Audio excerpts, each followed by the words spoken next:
I love enchiladas.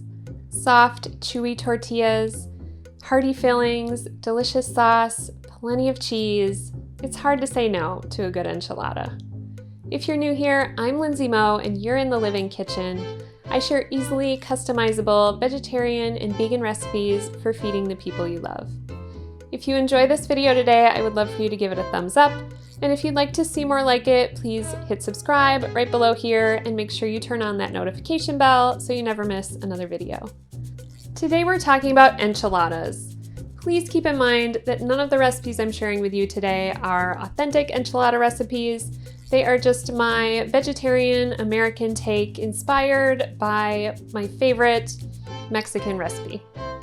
If you're interested in some more authentic enchilada recipes, I will make sure to link to those in the description box below. The first recipe I'm going to share with you is for cheese enchiladas. These are pretty basic, but I love serving them like you would receive them in a Mexican restaurant with rice, refried or pinto beans, and a little salad made of lettuce, tomato, cilantro, and avocado. Of course, you could always add some salsa and sour cream on there as well. Second, we're going to make butternut squash and black bean enchiladas with chipotle enchilada sauce. I love the combination of the sweet squash with the spicy chipotle. I wish I had these right now. They're really good. Finally, we're going to make my vegetarian enchiladas with poblano cream sauce. These are probably the farthest from a traditional enchilada because of the homemade cream sauce. But I just love the combination of pinto beans and corn inside with the creamy sauce and cheese on top. My favorite part is where the sauce and the cheese cook around the edges. It's the best. Before we dive in, please give this video a thumbs up and hit subscribe again. Otherwise, let's dive in. We're going to start with our cheese enchiladas, and to get started, we're going to spread a little bit of enchilada sauce in the bottom of a pan to help keep our tortillas from sticking. I'm using a store-bought sauce, but you could absolutely use a homemade sauce if you prefer. And then we're just going to roll up some cheese in corn tortillas. Make sure you warm up your corn tortillas before you start rolling. I do this by stacking about 4 in between a few damp paper towels and microwaving for 30 to 60 seconds until they're nice and warm. And this will help make sure that they don't split and they stay nice and rolled. For cheese, I'm using some shredded queso Chihuahua and shredded Oaxaca cheese. You could use whatever cheese you prefer in there. I just mix the two together in a bowl before I start filling. Once you roll your tortillas, lay them seam side down in the pan so they don't come unrolled. And once you're finished with all those, top it with the remaining enchilada sauce. You want to spread it out so it covers all the tortillas. If you were making an authentic enchilada, you would probably dip the corn tortilla into the enchilada sauce before you start rolling. I don't like making such a mess, so I just like to do it this way. Then you can top with a little more cheese. And we're going to bake this at 350 for 20 to 25 minutes until it's hot and bubbly and the cheese is melty and just starting to brown. Next up, we have my butternut squash and black bean enchiladas. These use a flour tortilla, which is not traditional, but I love how chewy they are. And it starts by just roasting some butternut squash. I have cubed it, toss it with olive oil, salt, and pepper, and roast in a 400-degree oven for about an hour, stirring a few times until it's tender and starting to caramelize. This recipe also uses a homemade chipotle enchilada sauce, which I have the recipe for on the website, and it's so good. It's so easy to make. You could definitely use this enchilada sauce for the cheese enchiladas also. Would be delicious there or really anywhere. To make our filling, we're going to add a can of black beans and our roasted squash to a bowl. You're also going to add some Monterey Jack or cheddar cheese, whatever kind of cheese you like. Then we're going to add just a little bit of enchilada sauce and stir that all together.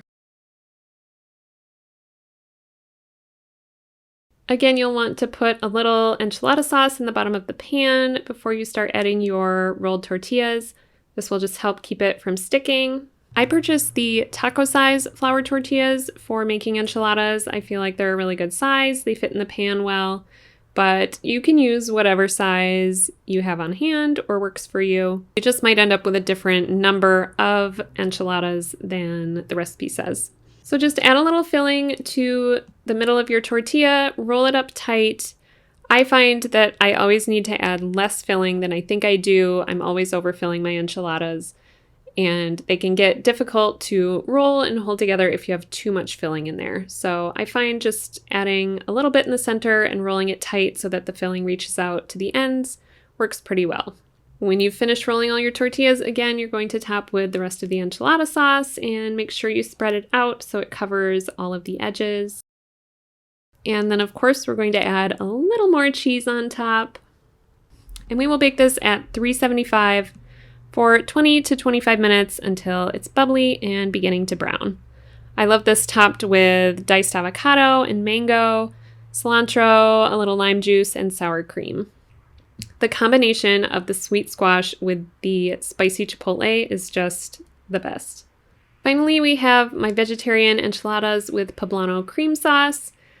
And we're going to start this by cutting up 2 poblano peppers. You want to flatten them out so that we can broil them. If you have a gas burner stove, you could absolutely roast your peppers over the open flame on your gas stove. I do not, so I just broil them on a baking sheet for a few minutes until they're nice and charred. Once those come out, you can see how wrinkly and lightly brown the skin is. We're just going to add them to a bowl and cover it with plastic wrap. Let them steam for about 10 minutes, and this will make the skin easier to remove. You can see if you just rub it a little bit, it kind of peels off, and you don't need to worry about getting every little bit of the pepper skin off. A little bit's fine, but you're going to have a better smooth sauce if you get that skin off. So to make our sauce, we're going to work in a food processor. I'm adding cilantro, onion, heavy cream, garlic, my roasted poblano peppers, and some sour cream. And you just want to process that enough until it's smooth. If you let it go for too long, the cream will kind of turn into whipped cream, which you do not really want, but just a little bit is enough to get it nice and smooth. Then we're going to move over to a pan and add a little butter. Once the butter is melted, add flour. We're making a roux, which will help thicken our sauce, and just whisk in that flour for about a minute, let it cook, and then add in your poblano cream mixture. Bring that to a bubble, and then we're going to add our vegetable stock and half cup of cheddar jack cheese or Monterey Jack cheese if you prefer. We're going to stir that in and let it cook for 5 to 10 minutes until it's hot and thickened a little bit. While that's cooking, you can prepare your filling. In a bowl, combine pinto beans, corn, more cheese, cumin, coriander, and a 1/4 cup of the cream sauce. Once it's done, stir that up until it's combined, and then we're going to roll it into tortillas, just like the other ones. With this one, I don't usually add a little bit of sauce to the bottom. I just spray the pan to keep it from sticking, and you can spread all that yummy sauce over the top and top it again with more cheese. We're also topping this with a little cotija cheese, which if you can't find that, it's fine. You can leave it off. It's kind of like a Mexican Parmesan cheese. It's just a little more powdery and gives a nice flavor to the finished dish. So bake this at 375, again for 20 to 25 minutes until it's bubbly and starting to brown. My favorite part on this is definitely where the cheese bakes with the sauce on the edges of the pan and it gets all crispy. It's really good. That's it. I really hope you try one of these enchilada recipes. It's so hard for me to pick a favorite. If you have one that you're most excited to try, be sure to let me know in the comments down below. Before you head out, if you enjoyed this video, please give it a thumbs up and hit subscribe so you never miss another video from me. I love sharing my vegetarian recipes with you, and if there's anything you ever want to see, be sure to let me know, and I'm sure we can make that happen. Thanks so much for spending this time with me today, and I'll see you next time.